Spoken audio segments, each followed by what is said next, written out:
India, 1947. A nation stood on the cusp of freedom, yet the air was thick with uncertainty and fear. The streets were bustling with activity, but beneath the surface there was a palpable tension. People were hopeful yet anxious, as the future seemed both promising and perilous. For centuries, the British had ruled, their colonial shadow stretching across the subcontinent. The British Raj had left an indelible mark on the land and its people, altering the social, economic and political fabric of India. The colonial administration had exploited India's resources, but it had also introduced new systems of governance and education. But as the empire crumbled, a new fault line emerged, one that threatened to tear the nation apart. The end of British rule was not just a political transition, it was a seismic shift that would reshape the destiny of millions.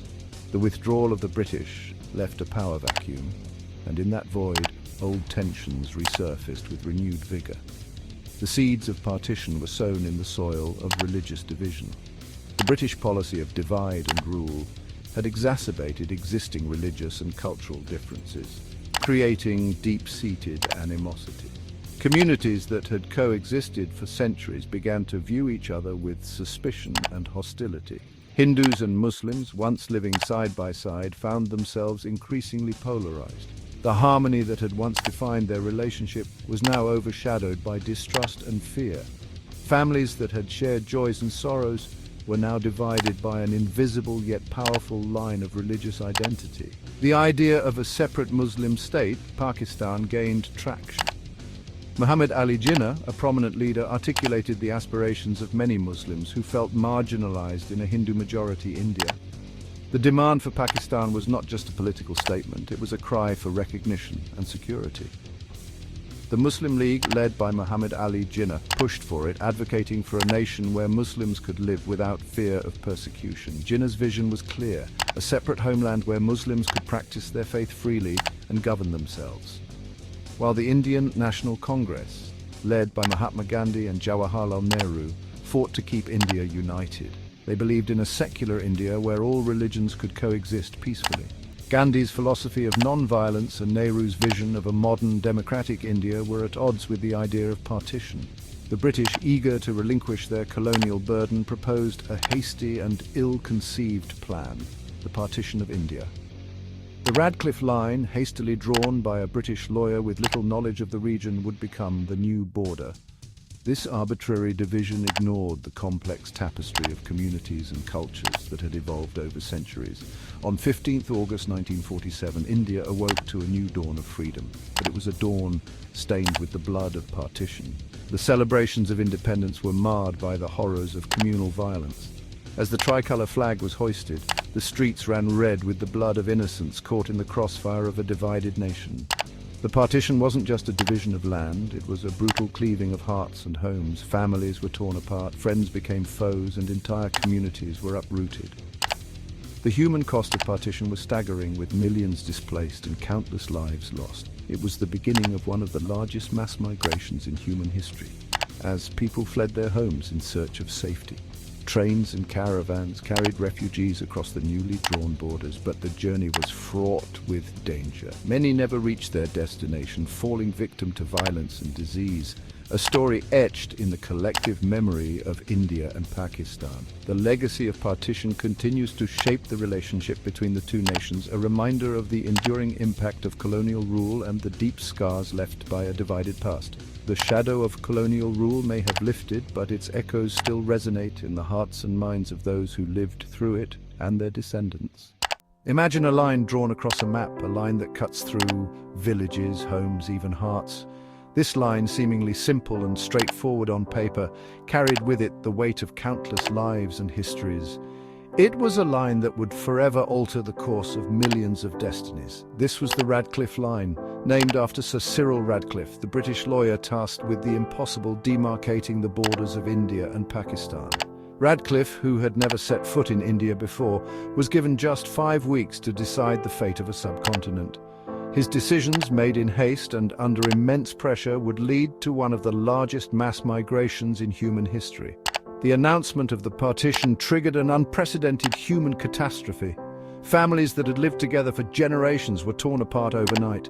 The air was thick with fear, uncertainty, and a sense of impending doom.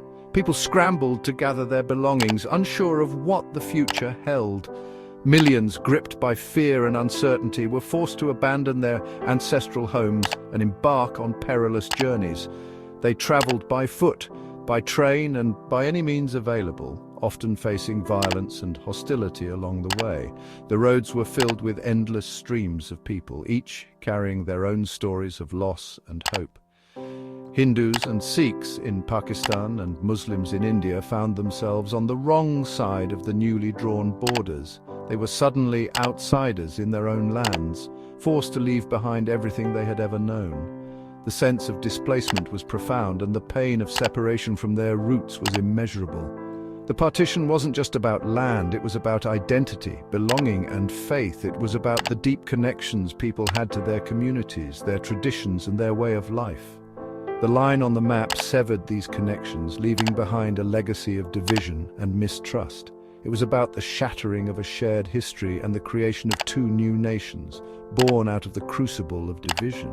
Overnight, neighbors became enemies. Communities that had once celebrated festivals together now looked at each other with suspicion and fear. The bonds of trust and friendship were replaced by walls of hatred and animosity. The land, once pulsating with the rhythms of life, became a battleground soaked in the blood of innocence. The violence that erupted was brutal and indiscriminate, leaving scars that would take generations to heal. The memories of that time are etched in the collective consciousness of the people, a stark reminder of the horrors of division. The partition was a stark reminder of the human capacity for violence and hatred, but it also highlighted the resilience and strength of the human spirit.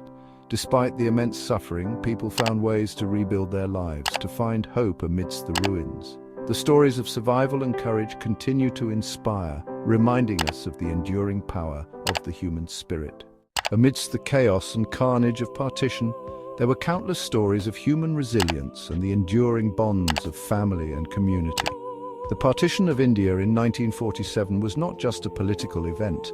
It was a human tragedy of unprecedented scale. Millions were uprooted from their homes, forced to leave behind everything they had ever known. The streets were filled with the cries of the displaced, the air heavy with the scent of fear and uncertainty. These were stories of ordinary people caught in extraordinary circumstances. People who had lived side by side for generations were suddenly divided by invisible lines drawn on a map. Neighbors became strangers overnight, and friends turned into foes. Yet, amidst the turmoil, the human spirit shone through in acts of kindness and bravery. There was the story of Ami, who walked for miles with her children, her husband lost in the mayhem. With every step she carried the weight of uncertainty, not knowing if she would ever see her husband again. Her children, too young to understand the full extent of their loss, clung to her, their eyes wide with fear. Yet Ami's resolve never wavered. She knew she had to be strong for her children, to give them hope in a world that seemed to have lost all sense of humanity. There was the tale of Saadaji, who gave up his seat on the overflowing train to a young Muslim woman and her baby. In that moment he saw not a stranger but a fellow human being in desperate need. His act of kindness was a beacon of hope in a time of darkness, a reminder that compassion knows no boundaries. These were stories of loss and despair, but also of courage, compassion, and the will to survive. People who had lost everything found solace in each other, forming new communities and bonds that transcended the divisions imposed upon them. They shared their meager resources, offered words of comfort, and stood by each other in their darkest hours. The partition left an indelible mark on the lives of millions. The scars of that time are still visible today, in the memories of those who lived through it and in the stories passed down to their descendants.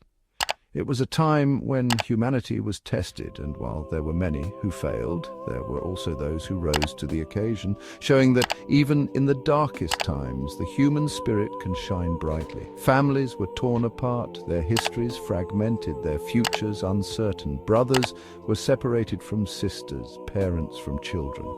The bonds that had taken a lifetime to build were severed in an instant. Yet even in the face of such overwhelming loss, people found ways to rebuild their lives, to create new histories and forge new futures. The trauma of those tumultuous days continues to haunt generations, a stark reminder of the human cost of division and hate. The stories of partition are not just tales of the past. They are a living legacy, a testament to the resilience of the human spirit. They remind us of the importance of compassion, of the need to see beyond our differences and recognize our shared humanity. These stories are not just footnotes in history books, they are living narratives passed down through generations, a testament to the indomitable spirit of those who endured the horrors of partition. They serve as a reminder of the strength and resilience of the human spirit and the enduring power of love and compassion in the face of adversity. As we listen to these stories, we honor the memory of those who lived through those dark days and draw inspiration from their courage and resilience. The partition unleashed a wave of unimaginable violence. Hindus, Muslims, and Sikhs, once living in relative harmony, turned on each other with a ferocity that shocked the world. The air was thick with the stench of burning homes and the cries of the dying. Trains meant to carry refugees to safety arrived at their destinations laden with corpses.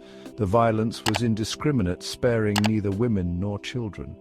The exact number of those who perished in the partition's fiery crucible remains unknown, but estimates range from hundreds of thousands to over 1 million. It was a period of unspeakable brutality, a dark chapter in human history. The scars of that violence run deep, etched not just on the landscape, but on the collective psyche of India and Pakistan. 75 years on, the legacy of partition continues to cast a long shadow over India and Pakistan. The two nations, born out of a shared history, remain locked in a cycle of mistrust and animosity. The partition led to the displacement of millions, creating a refugee crisis of unprecedented scale. It also sowed the seeds of future conflicts over Kashmir, a dispute that continues to simmer to this day. The partition wasn't just a historical event, it was a trauma that continues to shape the political, social, and cultural landscape of both nations. The narratives of partition, often tinged with pain and anger, continue to influence public discourse and fuel nationalistic sentiments.